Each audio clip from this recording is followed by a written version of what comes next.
Well, as promised a few weeks ago on The Fan, we're going to bring you this man, the rugby league injury analyst, the NRL Physio, Brian Seaney. Thanks for coming on the show. Thank you, Bossy. The first injury we want to talk about that has become more and more prevalent in rugby league, the pec injury, the torn pec. And I think of our own Mark Gasnier on Fox League when he was a player way back in 2007. In that time, more and more players suffer this injury. Why so? Look, there's a few theories out there. The one that sits most well with me is certainly the one that players are bigger, faster, stronger. They're running at faster speeds, hitting each other with more velocity.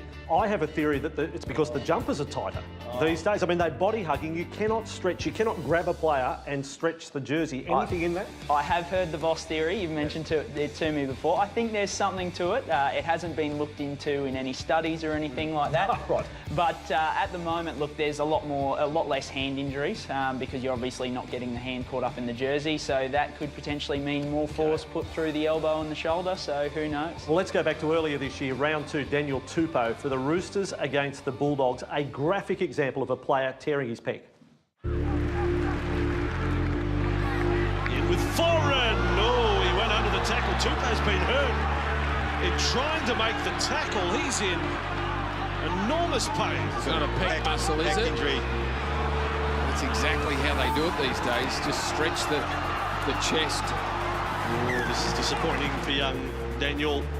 That was terrible luck for Daniel. Well, let's explain the pec injury, and there are varying degrees. Correct, yeah. So you've got 3 grades, grade 1, 2 and 3. Look, a grade 1, minor strain, so not too much damage to the muscle fibres. A grade 2, you're looking at a partial tear, so there's tearing of some of the fibres but not all.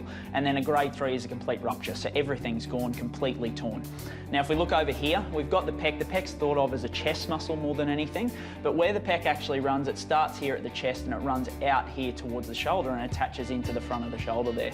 Now, in cases like Daniel's, what you're usually looking at is a tear over here at the shoulder, which is really unfortunate. More often than not requires surgery. And Jake Trbojevic at the World Cup against England. Correct, that's another one. We had Bodine Thompson last year as well.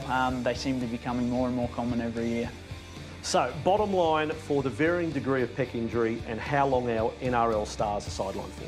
So look, if you're lucky enough to suffer one of the lesser grades, so your grade 1 or 2, which are quite rare, but you're usually only looking at a couple of weeks on the sideline, so somewhere in that 2 to 6 week range.